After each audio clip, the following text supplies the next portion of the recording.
தேங்காய்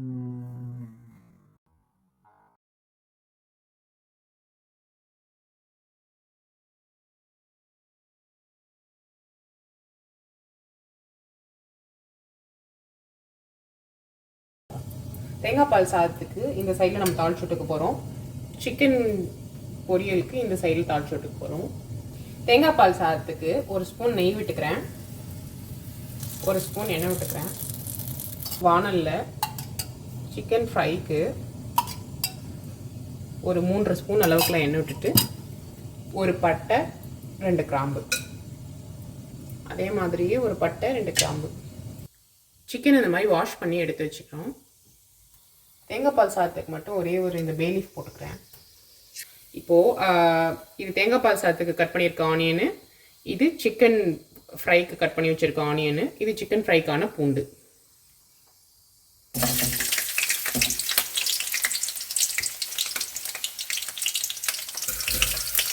அந்த பூண்டு பொரியட்டும்னு அதுக்கப்புறம் அதில் வெங்காயம் போட்டுக்கலாம். பூண்டு இப்போ வதங்கிடுச்சு, இந்த வெங்காயத்தை போட்டுக்கலாம். இனிமேல் நான் ஆல்ரெடி தேங்காய் பால் சாதத்தில் வெங்காயத்தை போட்டுட்டேன். இது நல்லா வதங்கிறதுக்கு லேசாக உப்பு போட்டுக்கோங்க. சைட் பை சைடாக இதையும் கிண்டி வச்சுக்கோங்க. இதுலேயும் லைட்டாக உப்பு போட்டுட்டிங்கன்னா வெங்காயம் கொஞ்சம் நல்லா சீக்கிரமாக வதங்கி வேணும். இப்போது சிக்கன் ஃப்ரையில் இந்த அளவுக்கு இஞ்சி பூண்டு பேஸ்ட்டு போட்டுக்கிறேன்.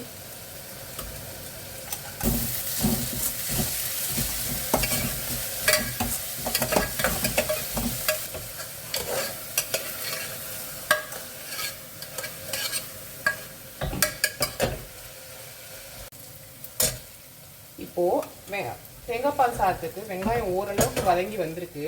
இந்த டைமில் நம்ம அரைச்சி வச்சுருக்க இஞ்சி பூண்டு பச்சை மிளகாய் பேஸ்ட் அரைச்சி வச்சுருக்கோம் இல்லைங்களா, அதை போட்டுக்கலாம்.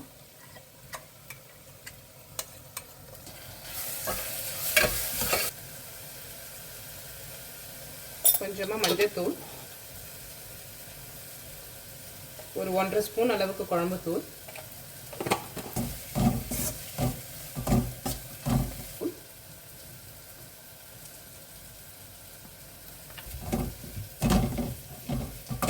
மசாலா கொஞ்சம் நல்லா வதங்கட்டும்.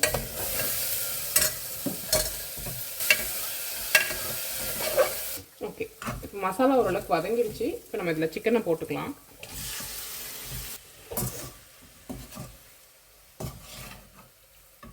தேவையான அளவுக்கு உப்பு போட்டுக்கலாம்.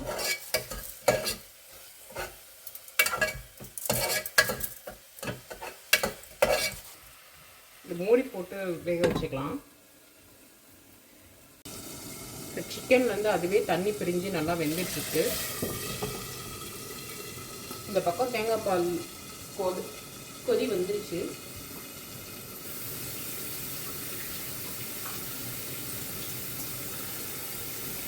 இதில் இப்போ நம்ம ரைஸை சேர்த்துக்கலாம்.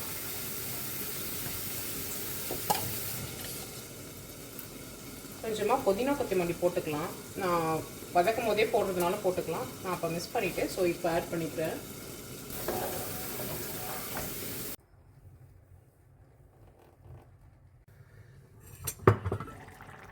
ரைஸும் நல்லாவே வந்துட்டுருக்கு. அப்பப்போ எடுத்து